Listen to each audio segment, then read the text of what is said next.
प्रिय साधकों और जीवन की सच्चाई की खोज करने वाले साथियों, आपका स्वागत है इस अद्भुत यात्रा में। आज हम बात करेंगे उस महान संत, उस युग के दिव्य मार्गदर्शक परमहंस योगानंद जी की, जिन्होंने पश्चिमी दुनिया को योग और ध्यान की वास्तविक शक्ति से परिचित कराया। योगानंद जी कहते थे, जीवन का असली उद्देश्य है अपनी चेतना को ऊर्जा के सही उपयोग से ईश्वर की ओर उठाना। आज हम समझेंगे कि उनकी ऊर्जा और चेतना की दार्शनिक दृष्टि क्या थी, कैसे हम अपनी ही जीवन ऊर्जा को संभालकर, बदलकर और ऊंचे स्तर पर ले जाकर अपनी चेतना को दिव्यता की ओर ले जा सकते हैं। तो वीडियो को अंत तक जरूर देखिए, क्योंकि इसमें न केवल ज्ञान है बल्कि आपके जीवन को बदल देने वाली प्रेरणा भी छिपी है। आइए इस आत्मिक यात्रा की शुरुआत करते हैं। अध्याय 1, परमहंस योगानंद का जीवन और उनके दर्शन की नींव। परमहंस योगानंद जी का जन्म 1893 में भारत के गोरखपुर में हुआ।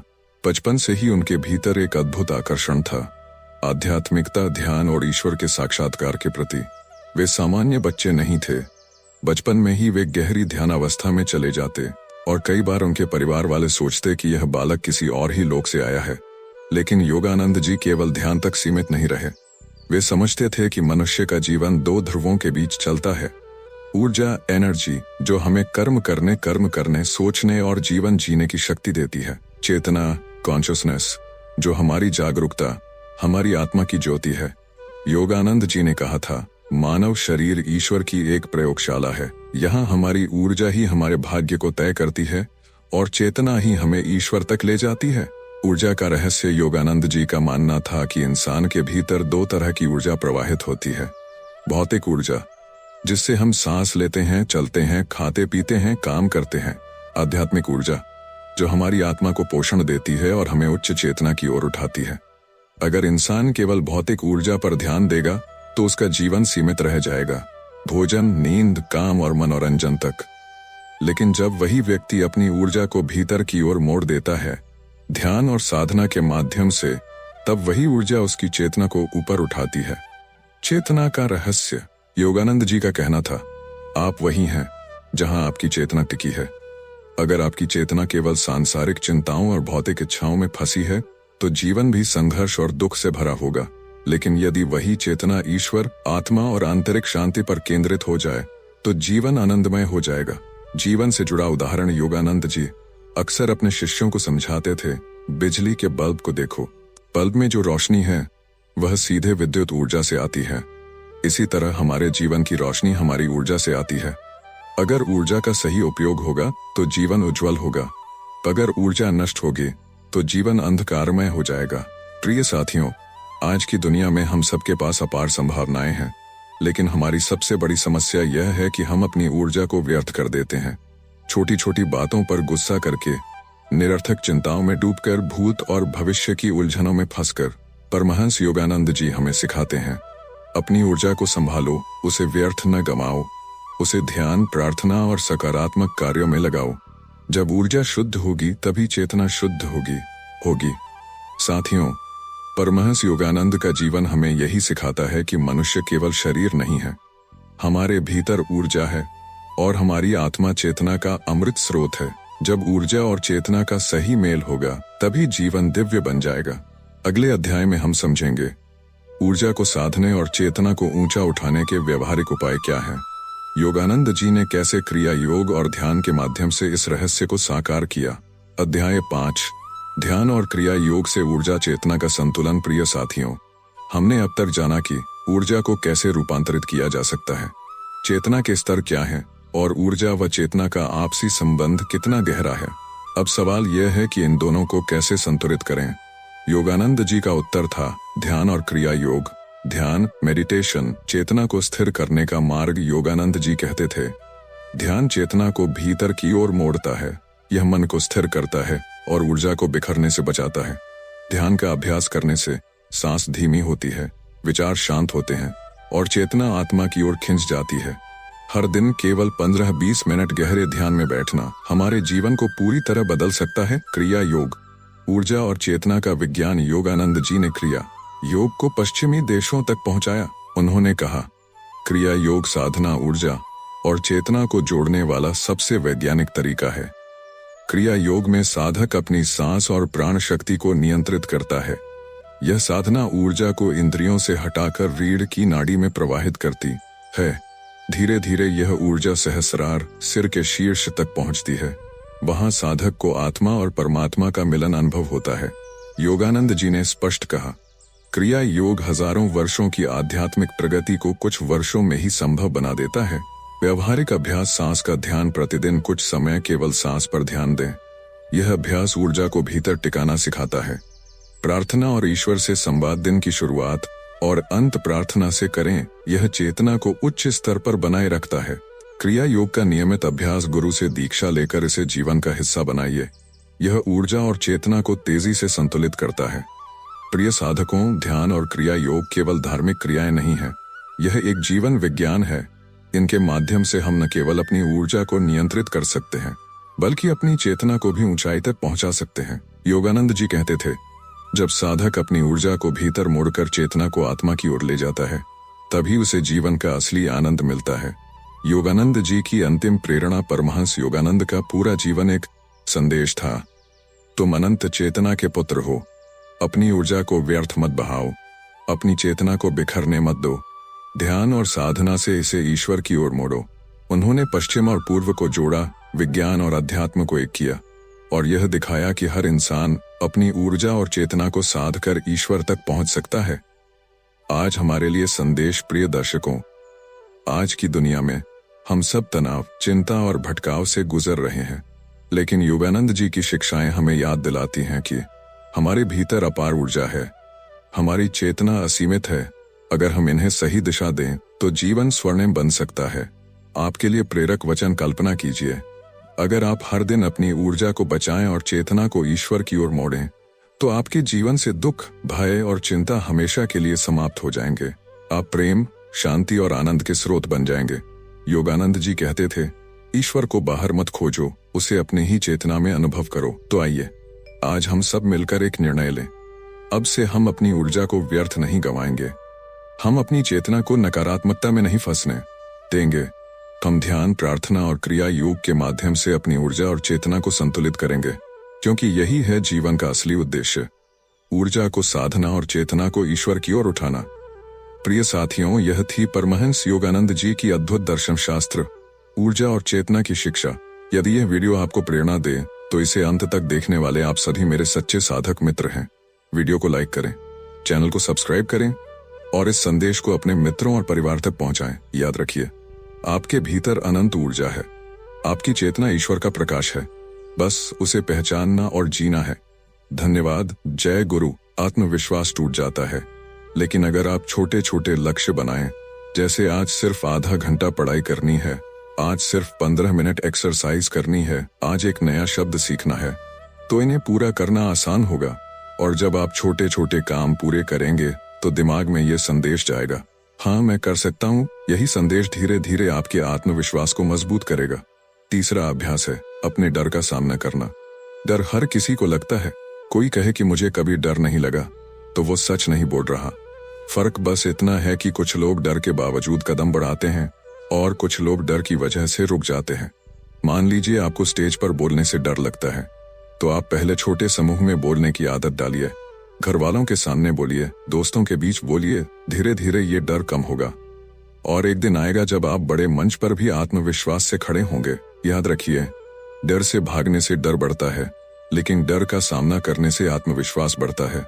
चौथा अभ्यास है शरीर का ख्याल रखना। आपने गौर किया होगा कि जब हम थके होते हैं, नींद पूरी नहीं होती या शरीर बड़ा योगदान था क्रिया योगा।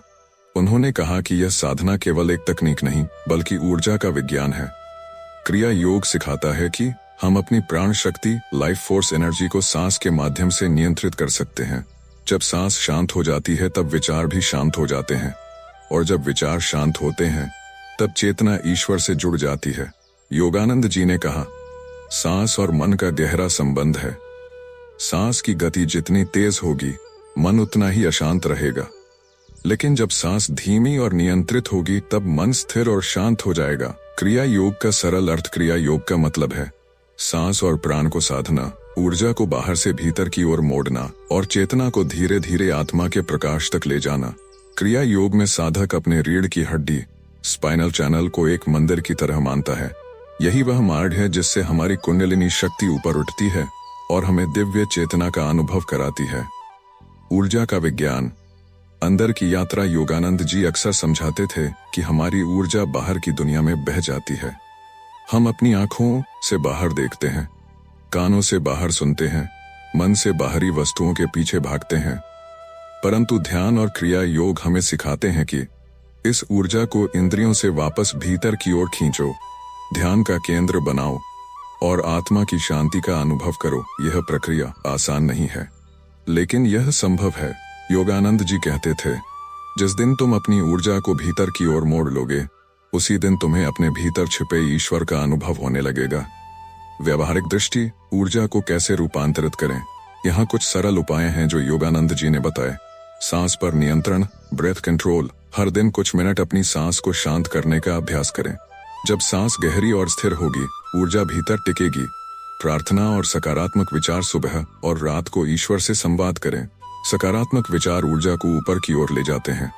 क्रिया योग साधना। नियमित रूप से क्रिया योग का अभ्यास करें। यह साधना ऊर्जा को सीधे आत्मा की ओर मोड़ती है। अनावश्यक खर्च से बचें, न केवल पैसे बल्कि ऊर्जा भी बचाएं। गुस्सा, ईर्ष्या और आलस्य ऊर्जा की सबसे बड़ी चोरी है। योगानंद जी एक बार अपने शिष्यों से कह रहे थे, कल्पना करो कि तुम्हारे पास हर दिन 100 रुपए आते हैं। अगर तुम उन्हें समझदारी से खर्च करो तो वे जीवन भर तुम्हारा साथ देंगे, लेकिन अगर तुम उन्हें व्यर्थ खर्च कर दोगे तो तुम्हारे पास कुछ भी नहीं बचेगा। ठीक यही स्थिति तुम्हारी ऊर्जा की है। हर सुबह तुम्हें एक ऊर्जा बैंक मिलता है। अगर तुम इसे ध्यान, सेवा और प्रेम में लगाओगे तो जीवन स्वर्णिम होगा। अगर इसे गुस्से, चिंता और नकारात्मकता में गंवा दोगे तो जीवन थकावट और दुख से भर जाएगा। प्रिय साथियों, क्रिया योग केवल साधना नहीं है, यह एक ऊर्जा प्रबंधन का विज्ञान है। अगर आप अपनी ऊर्जा को भीतर की ओर मोड़ना सीख लें तो कोई भी शक्ति आपको रोक नहीं सकती। योगानंद जी का कहना था, मनुष्य के भीतर ऐसी शक्ति छिपी है कि यदि वह जाग जाए तो वह चमत्कार कर सकता है। आज जरूरत केवल एक निर्णय की है। क्या आप अपनी ऊर्जा को बिखरने देंगे या उसे रूपांतरित करके अपने जीवन को ईश्वर की ओर मोड़ देंगे? साथियों, ऊर्जा का सही उपयोग ही जीवन को सफल और आनंदमय बनाता है। परमहंस योगानंद जी हमें यही सिखाते हैं। सांस पर नियंत्रण करो, ऊर्जा को व्यर्थ मत गंवाओ, क्रिया योग का अभ्यास करो और अपनी चेतना को ऊंचा उठाओ। अगले अध्याय में हम जानेंगे चेतना के स्तर, लेवल्स ऑफ कॉन्शियसनेस क्या है, योगानंद जी ने इन्हें कैसे समझाया और हम कैसे निम्न चेतना से उच्चतम चेतना की यात्रा कर सकते हैं। अध्याय 3, चेतना के स्तर और आत्मा की यात्रा। चेतना क्या है? परमहंस योगानंद जी कहते थे, मनुष्य केवल शरीर नहीं है, वह चेतना का एक केंद्र है। चेतना का अर्थ है जागरूकता, अवेयरनेस। यह वही शक्ति है जिससे हम सोचते हैं, महसूस करते हैं, अनुभव करते हैं, लेकिन चेतना हमेशा एक जैसी नहीं रहती। यह हमारे विचारों, आदतों और ऊर्जा के प्रवाह के अनुसार बदलती रहती है। योगानंद जी ने चेतना को कई स्तरों में समझाया और कहा कि मनुष्य की यात्रा का असली उद्देश्य है निम्न चेतना से उच्चतम दिव्य चेतना तक पहुंचना। चेतना के स्तर, लेवल्स ऑफ कॉन्शियसनेस। 1, भौतिक चेतना, फिजिकल कॉन्शियसनेस। यह सबसे निचला स्तर है। यहाँ इंसान केवल शरीर और इंद्रियों से संचालित होता है। भूख, प्यास, नींद, पैसा, नाम और प्रतिष्ठा तक उसका जीवन सीमित रहता है। योगानंद जी कहते थे, अगर इंसान केवल भौतिक चेतना में ही फंसा रह जाए तो उसका जीवन पशु जैसा हो जाता है। तो मानसिक चेतना, मेंटल कॉन्शियसनेस, यह दूसरा स्तर है। यहाँ इंसान सोचने, तर्क करने, योजना बनाने और कल्पना करने लगता है। लेकिन अगर यह चेतना नकारात्मकता से भर जाए तो यही मन चिंता, डर और भ्रम पैदा करता है। योगानंद जी कहते थे, मन एक शक्तिशाली उपकरण है। अगर इसे सही दिशा न दी जाए तो यह साधक का सबसे बड़ा शत्रु बन जाता है। 3, बौद्धिक चेतना, इंटेलेक्चुअल कॉन्शियसनेस। यहाँ इंसान केवल विचारों से परे जाकर ज्ञान और विवेक पर ध्यान देता है। यह स्तर ऊंचा है, लेकिन अगर इसमें अहंकार आ जाए, मैं ही सब जानता हूँ, तो यह भी बाधा बन जाता है। योगानंद जी अक्सर कहते थे, ज्ञान तभी उपयोगी है जब वह विनम्रता और आत्मा की खोज की ओर ले जाए। 4, हृदय चेतना, हार्ट कॉन्शियसनेस। यह चेतना प्रेम, करुणा और सेवा से भरी होती है। यहाँ इंसान दूसरों के दुख को अपना दुख समझने लगता है। यह चेतना हमें आध्यात्मिक मार्ग पर और आगे ले जाती है। योगानंद जी कहते थे, सच्चा हृदय वह है जो केवल अपने लिए नहीं बल्कि सबके लिए धड़कता है। 5. आध्यात्मिक चेतना, स्पिरिचुअल कॉन्शियसनेस। यहाँ साधक को अपनी आत्मा का अनुभव होने लगता है। वह समझता है कि वह केवल शरीर नहीं है बल्कि शाश्वत आत्मा है। यह अनुभव ध्यान और क्रिया योग के अभ्यास से आता है। योगानंद जी कहते थे, जिस दिन तुम्हें यह अनुभव हो जाए कि तुम आत्मा हो, उसी दिन तुम्हारी सारी चिंताएं समाप्त हो जाएंगी। 6. दिव्य चेतना, कॉस्मिक कॉन्शियसनेस। यह सर्वोच्च स्तर है। यहाँ साधक को यह अनुभव होता है कि मैं केवल आत्मा नहीं बल्कि संपूर्ण ब्रह्मांड का हिस्सा हूँ। वह देखता है कि हर प्राणी, हर पेड़, हर तारा, सब में वही दिव्य चेतना प्रवाहित हो रही है। योगानंद जी कहते थे, दिव्य चेतना ही वह अवस्था है जहाँ आत्मा और परमात्मा का मिलन होता है। चेतना की यात्रा। व्यावहारिक दृष्टि प्रिय साथियों, हम सब जीवन की इस यात्रा में हैं। कभी हम भौतिक चेतना में फंस जाते हैं, कभी मानसिक जाल में, कभी बौद्धिक अहंकार में, लेकिन योगानंद जी हमें याद दिलाते हैं कि हमारा असली लक्ष्य है चेतना को ऊपर उठाना, हर दिन थोड़ा थोड़ा प्रगति करना। कैसे? ध्यान, मेडिटेशन। हर दिन कम से कम 15-20 मिनट ध्यान करें। सकारात्मक संगति, सत्संग, अच्छे विचारों और आध्यात्मिक लोगों की संगति करें। प्रेम और सेवा, दूसरों की मदद करें। सेवा से हृदय शुद्ध होता है। क्रिया योग साधना। यह साधना चेतना को सबसे तेजी से ऊपर उठाती है। एक बार योगानंद जी के एक शिष्य ने पूछा, गुरुदेव, मैं अक्सर छोटी छोटी बातों पर गुस्सा हो जाता हूँ, मेरा मन स्थिर नहीं रहता। क्या इसका मतलब है कि मेरी चेतना बहुत नीचे है? योगानंद जी मुस्कुराए और बोले, बिल्कुल नहीं। इसका मतलब है कि तुम्हारी चेतना अभी यात्रा पर है। जैसे बच्चा धीरे धीरे चलना सीखता है, वैसे ही चेतना धीरे धीरे ऊपर उठती है। हर बार जब तुम ध्यान करते हो, हर बार जब तुम अपनी ऊर्जा को भीतर की ओर मोड़ते हो, तुम एक सीढ़ी ऊपर चढ़ जाते हो। बस हार मत मानो। यह सुनकर शिष्य की आंखों में आंसू आ गए।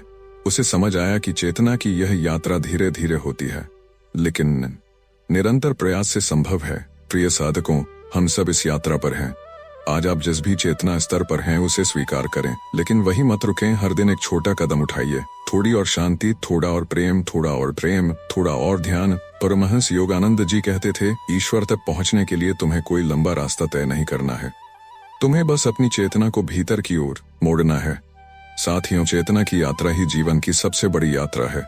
भौतिक से मानसिक, मानसिक से आत्मिक और आत्मिक से दिव्य चेतना तक, यही मनुष्य का असली उद्देश्य है। परमहंस योगानंद हमें यही याद दिलाते हैं कि हम केवल शरीर नहीं बल्कि अनंत चेतना हैं। जब हम अपनी ऊर्जा और चेतना का सही उपयोग करेंगे, तभी जीवन में सच्चा सुख और शांति मिलेगी। अगले अध्याय में हम जानेंगे चेतना और ऊर्जा का आपसी संबंध क्या है, क्यों दोनों को संतुलित रखना जरूरी है, और योगानंद जी ने इसके लिए कौन से गहरे सिद्धांत दिए। अध्याय 4, ऊर्जा और चेतना का संबंध। ऊर्जा और चेतना दो पहलू एक ही सत्य के। परमहंस योगानंद जी कहते थे, ऊर्जा और चेतना अलग नहीं है। ऊर्जा चेतना की अभिव्यक्ति है और चेतना ऊर्जा का मार्गदर्शन। सोचिए, अगर आपके पास अपार ऊर्जा है लेकिन चेतना का सही मार्गदर्शन नहीं है, तो वह ऊर्जा आपको गलत दिशा में भी ले जा सकती है। इसी तरह अगर चेतना शुद्ध है लेकिन ऊर्जा क्षीण है, तो आप अपनी चेतना को व्यक्त ही नहीं कर पाएंगे। यही कारण है कि जीवन में ऊर्जा और चेतना दोनों का संतुलन अत्यंत आवश्यक है। ऊर्जा बिना चेतना अंधी शक्ति। मान लीजिए किसी के पास अपार ऊर्जा है, वह दिन रात काम करता है, मेहनत करता है, दौड़ता है, भागता है, लेकिन अगर उसकी चेतना जागृत नहीं है, तो वह ऊर्जा केवल भौतिक इच्छाओं में बर्बाद हो जाएगी। योगानंद जी कहते थे, ऊर्जा अगर चेतना से न जुड़ी हो तो वह आत्मा की सीढ़ी नहीं बन सकती। उदाहरण के लिए, सैनिक के पास अपार ऊर्जा होती है, अगर उसकी चेतना हिंसा में अटकी है तो वही ऊर्जा विनाश करेगी, लेकिन अगर उसकी चेतना सेवा और रक्षा में लगी है तो वही ऊर्जा राष्ट्र की रक्षा करेगी। चेतना बिना ऊर्जा अधूरा सामर्थ्य। दूसरी ओर, अगर किसी के पास उच्च चेतना है, प्रेम है, करुणा है, लेकिन ऊर्जा नहीं है, तो वह अपनी चेतना को क्रियाशील नहीं बना पाएगा। योगानंद जी कहते थे, उच्च चेतना तभी सार्थक है जब उसके पीछे ऊर्जा का बल हो। यह वैसा ही है जैसे आपके पास एक सुंदर दीपक हो लेकिन उसमें तेल ना हो। दीपक जलने के लिए तेल चाहिए, चेतना चमकने के लिए ऊर्जा चाहिए। ऊर्जा और चेतना का संतुलन। योगानंद जी ने बार बार इस संतुलन पर जोर दिया। उन्होंने कहा, ध्यान चेतना को ऊपर उठाता है और अनुशासन ऊर्जा को बचाता है। अगर इंसान केवल ध्यान करता है लेकिन अनुशासनहीन जीवन जीता है तो उसकी ऊर्जा व्यर्थ हो जाएगी। और अगर कोई केवल अनुशासन में बंधा है लेकिन ध्यान नहीं करता तो उसकी चेतना ठहर जाएगी। व्यवहारिक जीवन में ऊर्जा और चेतना का मेल ध्यान और साधना ध्यान चेतना को ईश्वर की ओर मोड़ता है। यह हमें दिखाता है कि ऊर्जा कहाँ बह रही है। अनुशासन और आत्मनियंत्रण अनुशासन ऊर्जा को व्यर्थ बहने से रोकता है। यह हमें बताता है कि ऊर्जा का सही उपयोग कैसे करें। सेवा और प्रेम जब चेतना प्रेम और करुणा से जुड़ती है तो ऊर्जा दिव्य कार्यों में लगती है। यह जीवन को अर्थ देती है। सकारात्मक विचार और संगति सकारात्मक विचार चेतना को ऊंचा उठाते हैं। अच्छी संगति ऊर्जा को पवित्र बनाए रखती है। एक बार योगानंद जी ने अपने शिष्यों से कहा, कल्पना करो तुम्हारे पास एक शक्तिशाली घोड़ा है। अगर तुम उसकी लगाम पकड़कर सही दिशा में ले जाओगे तो वह तुम्हें मंजिल तक पहुंचा देगा, लेकिन अगर तुम लगाम छोड़ दोगे तो वही घोड़ा तुम्हें गिरा देगा। यह घोड़ा है तुम्हारी ऊर्जा और लगाम है तुम्हारी चेतना। अगर दोनों संतुलन में हैं तो जीवन एक दिव्य यात्रा बन जाएगा। ऊर्जा और चेतना शरीर और आत्मा का मेल योगानंद जी समझाते थे कि शरीर ऊर्जा से चलता है, आत्मा चेतना से प्रकाशित होती है। जब शरीर और आत्मा में सामंजस्य होता है तो इंसान संतुलित स्वस्थ और आनंदमय जीवन जीता है। लेकिन जब ऊर्जा और चेतना का संतुलन बिगड़ जाता है तो रोग चिंता और संघर्ष शुरू हो जाते हैं। प्रिय साधकों, हम सब के पास अपार ऊर्जा और अमूल्य चेतना है, लेकिन समस्या यह है कि हम इन्हें अलग अलग देख लेते हैं। योगानंद जी हमें याद दिलाते हैं, ऊर्जा और चेतना एक ही हैं। दोनों को जोड़ो, दोनों को संतुलित करो, तभी जीवन पूर्ण होगा। अगर आप अपनी ऊर्जा को नियंत्रित करना सीख जाएं और चेतना को शुद्ध करना सीख जाएं, तो जीवन में असंभव कुछ भी नहीं रहेगा। साथियों, ऊर्जा और चेतना एक दूसरे के पूरक हैं। ऊर्जा चेतना को बल देती है और चेतना ऊर्जा को दिशा देती है। अगर आप दोनों को संतुलित कर लें तो आपका जीवन दिव्यता का प्रतीक बन जाएगा। परमहंस योगानंद जी हमें यही प्रेरणा देते हैं। ऊर्जा को व्यर्थ मत गवाओ, चेतना को भटकने मत दो, दोनों को जोड़ो और जीवन को ईश्वर की ओर मोड़ो। अगले अध्याय में हम जानेंगे ध्यान और क्रिया योग के माध्यम से ऊर्जा और चेतना को कैसे संतुलित किया जा सकता है और कैसे यह अभ्यास हमें परमात्मा की ओर ले जाता है।